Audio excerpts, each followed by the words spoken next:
হরে কৃষ্ণ। শ্রদ্ধেয় সাধু গুরু বৈষ্ণব চরণে আমার অসংখ্য দণ্ডবত।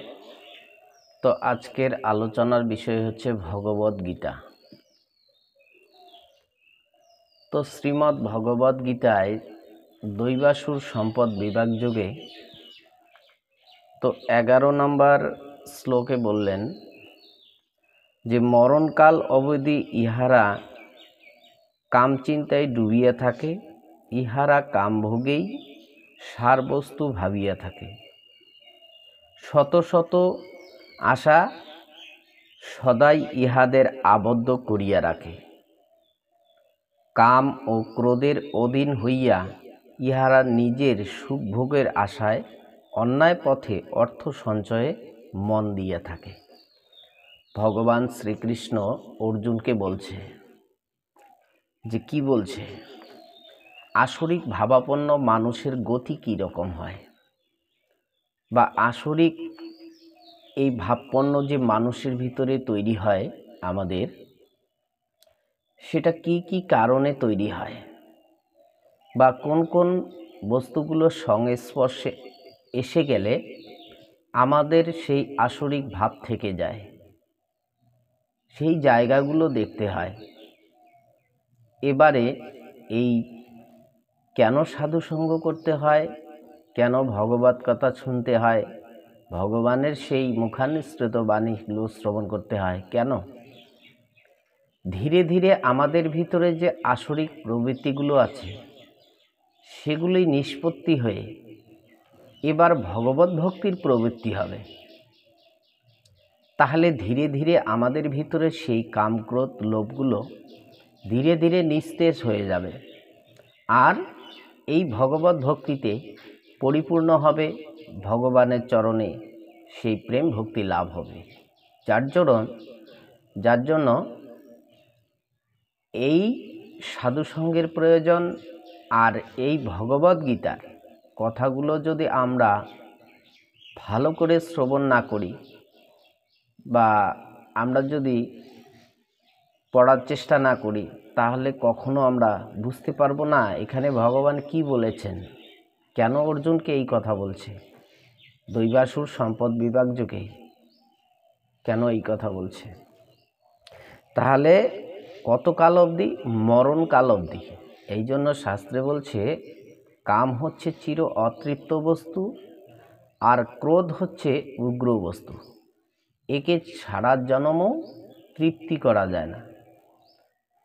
কামকে কখনো খোরাক দিয়ে পরিপূর্ণ করা যায় না, আর ক্রোধকে কখনো দমন করতে গেলে ভীষণ বা কঠোর তপস্যার প্রয়োজন হয়।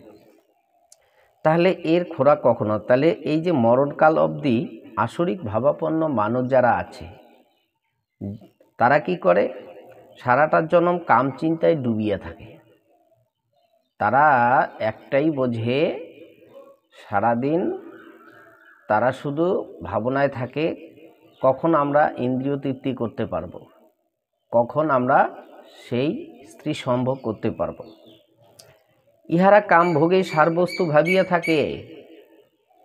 শুধু নারী যে একটা ভোগের বস্তু, এটাই এদের অধিকতর ভাবনা। কাম ক্রোধ, তাহলে শত শত আশা সর্বদাই ইহাদের আবদ্ধ করিয়া রাখে। যারা আসরিক ভাবাপন্ন রজতমগুণী, তাদের আকাঙ্ক্ষার শেষ নেই। আজ এটা করবে, কাল আর একটা মনের বাসনা হবে, সেটা পূর্ণ হবে, তারপর আবার বাসনা জেগেই থাকবে। তাহলে এর কোনো বিরাম নেই। তা আজ ভোগ করছে, কাল আবার অন্য কিছু দেখে ভোগ করছে। তাদের মনের আশা পূর্ণের শেষ নেই। কাম ক্রোধের অধীন হইয়া ইহারা নিজের সুখ ভোগের আশায় অন্যায় পথে অর্থ সঞ্চয়ে মন দিয়া থাকে। তাহলে এই যে নিজের ভোগ বাসনা তৃপ্তি করার জন্য তারা কি করে? এই কাম ক্রোধের বশবর্তী হয়ে এরা কি করে? অন্যায় পথে অর্থ সঞ্চয় করে। এরা পাপ করতে কোনো দ্বিধাবোধ করে না। তারা মন গড়া ভাবে কর্ম করতে থাকে। কেন? ওই একটাই কারণ যে তার মনের বাসনা পূর্ণ করতে হবে। তিনি যাকে ভোগ করতে যাচ্ছেন তার মনের ইচ্ছা পূরণ করার জন্য উনি যদি গলা পর্যন্ত তুলনামূলক হিসাবে পাপ করতে হয় তাই করবে, কিন্তু উনি তবু সেই ভোগের বাসনা পূর্ণ করবে। ইহারা অর্থ সর্বস্ব বলিয়া ভাবে। একমাত্র আসরিক ভাবাপন্নের মানুষের একটাই ভাবনা যে অর্থ ছাড়া জগতে চলবে না, অর্থই হচ্ছে সব। এরা অর্থ দিয়েই জগৎকে জয় করতে চায়। আজ এই ইচ্ছা পূরণ হইল, কাল ওটাও পূর্ণ হইবে। আজ এই অর্থ লাভ করিলাম, কাল আরও অর্থ হইবে। এই যে শেষ নেই। এরা কখনো ভাবে না যে পৃথিবীতে এসেছি, একদিন না একদিন যেতেই হবে। সে যাওয়ার পথটা কি, কিভাবে আমাদের যেতে হবে, কেন বা পৃথিবীতে আসলাম, কি করার জন্য এসেছি, এবার কি নিয়ে যাব। এদের এই সৎ চিন্তা ভাবনা নেই। শুধু গর্ধবের মতো এরা পরিশ্রম করে, আর এই গর্ধবীর কাম বাসনা তৃপ্তি করার জন্য, নিজের কাম তৃপ্তি করার জন্য এরা সেই গর্ধবীর লাথি ছ্যাংটা খেয়েও সেই গাধার মতো পরিশ্রম করে কিঞ্চিত ইন্দ্রিয় তৃপ্তি বাসনায় তারা এমনভাবে পাপ কার্যে লিপ্ত হয়, এমনভাবে অর্থকে আঁকড়ে ধরে মায়ার ফাঁদে পড়ে সেই মায়ার লাথি খায়। তবুও তারা বুঝতে পারে না যে আমি কত বড় ক্ষতি করছি। তাহলে এদের ইচ্ছার শেষ নেই। এদের আশা যে কি সারা জনম আমি এই পৃথিবীতে থাকব, আমার বাসনা একটার পর একটা পূর্ণ হতেই থাকবে। তাহলে ভগবান বলছে, আর তার ভাবনা হচ্ছে ঈশ্বর বলতে জগতে কিছু নেই, আমরাই ঈশ্বর, ভগবান আমাদের ভোগ করার জন্য পাঠিয়েছে, এই ধরনের ভাবনা তাদের। তাহলে ভগবান এখানে কি বলছে? আবার কাম ভোগে আসক্ত হইয়া ইহারা অসুচি নরকে পতিত হয়। অর্জুনকে বলছে, দেখো এরা এই কাম ভোগ বাসনা করতে করতে নরকে পতিত হচ্ছে। কেননা তাদের তো কোনো ভগবত চিন্তা নেই, তাদের কোনো অপ্রাকৃত চিন্তা ভাবনা নেই, সাধুগুরু বৈষ্ণবের কাছে বসে না, তারা তাদের কথা শ্রবণ করার চেষ্টা করে না। কাজে ভগবত ভক্তি লাভ হবে কি করে, শুচিশুদ্ধতা হবে কি করে? সব সময় তারা নোংরাকেই ভালোবাসে, আর এই নোংরা নিয়েই তারা থাকতে চায়, যার জন্য তাদের ভাবনা চিন্তাগুলো একদম অধঃপতিত হওয়ার ভাবনা। ইহারা আপনাকে বড় মনে করে, তারা নিজেকে নিজে সব সময় বড় মনে করে চলে। ধন মান মদযুক্ত হইয়া দম্ভের সহিত নিজ নাম যশের জন্য বিধিহীন যজ্ঞ করিয়া থাকে।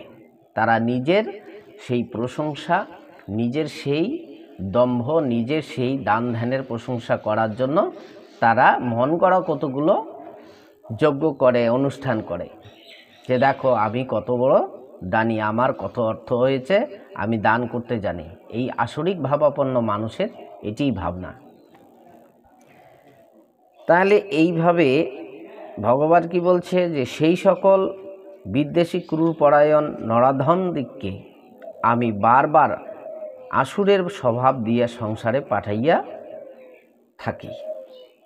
তাহলে এই আসরিক ভাবাপন্ন যার ভিতরে থেকে যায়, যারা কখনো সাধুগুরু বৈষ্ণবের কথা শোনে না, ভগবানের কোনো কথা শ্রবণ করে না, তাদেরকে ভগবান কি করে, এই রকম ক্রূরপরায়ণ মানুষকে বারবার ভগবান সেই কি করে, যে অসুর স্বভাবে তাদেরকে পৃথিবীতে বারবার পাঠিয়ে দেয়। শুধু অসুর স্বভাবে মানুষ পাঠায় না, ভগবান আবার এই রকম আসরিক শক্তি যে অন্যান্য পশুজনিত ভগবান তাদের জন্ম দিয়ে থাকেন। কি কি? সেটা হচ্ছে সিংহ, ব্যাঘ্রাদি নানা জনিতে ভ্রমণ করিয়া থাকে। তাহলে এই যে আমরা দেখতে পাই যে বাঘ আছে, সিংহ আছে, এই রকম বনে জঙ্গলে পশু পাখি ঘুরে বেড়ায়, কাকে মেরে কে খাচ্ছে?